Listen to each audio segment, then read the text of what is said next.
Okay,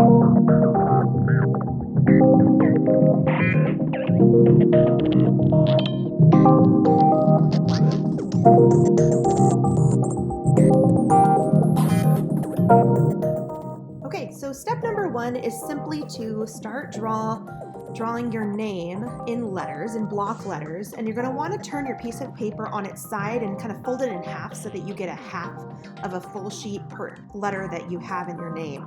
So I have 7 letters in my name, so I needed 4 pieces of paper folded in half makes 8 total. So once you folded them in half, make sure that you draw kind of the height of your letter to the entire size of the paper. And you also want to make sure that your letters are very thick. This is going to really help in the assembly process. If your letters are really skinny, it makes it very hard to stand them up, and that is a really big problem.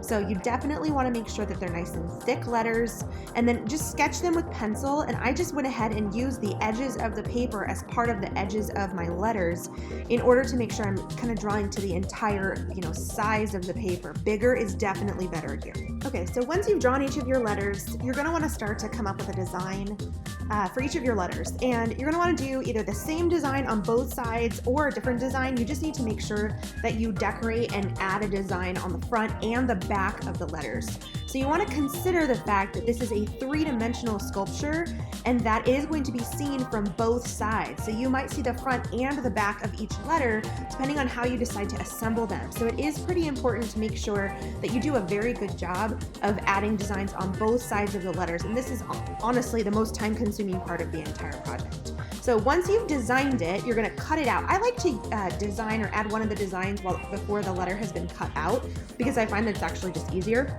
And so once I have done one design, I go ahead and cut it out.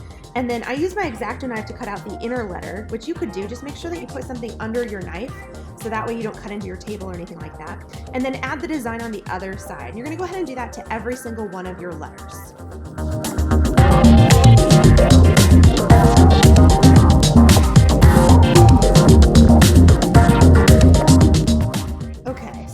Step is to start to assemble. So you want to make sure that you have every single one of your letters completely done, designed on both sides. They can change. I did all citrus theme, but you could have stripes on one side and polka dots on the other. It doesn't matter, just so long as both sides are done. And then you also need to decorate a base for your sculpture. So I just went all out citrus. I kind of wish I had done some variation. Hindsight, sometimes we're always 20/20, but you're gonna just start out by using or at least I chose to use the L brace technique to attach my letters to the base. So first step in assembly is just going to be to attach every single one of your letters to the base. Now you don't have to use the entire side of a letter. You can put your letters upside down. You can turn them on their sides. You can assemble from a corner like you see in this letter I here, or any other letter, however you want to attach, but I chose to use L braces in order to attach. The first step is to attach your letters to your base. Once your letters have been attached, then you're just going to go ahead and let it dry.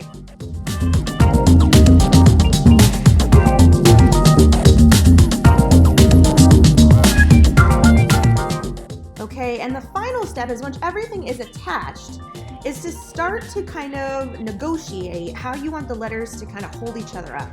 All right, and so you're gonna just see me kind of playing around and seeing where to put certain letters inside of each other, kind of arranging them in different ways and then changing it when I don't like how it works, right? So I just kind of move them around until I like to see where they wanna be naturally, or what I think looks interesting. And then you're gonna see me starting to use the slit method.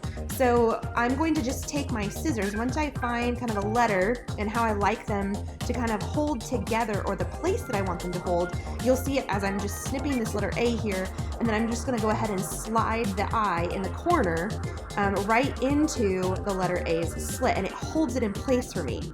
Now, as soon as you have something that's held in place, just put a little dollop of white school glue so that it stays in place, and then you can keep moving along with each of your letters until everything is standing up, leaning on one another or slitted into each other, and it's finished.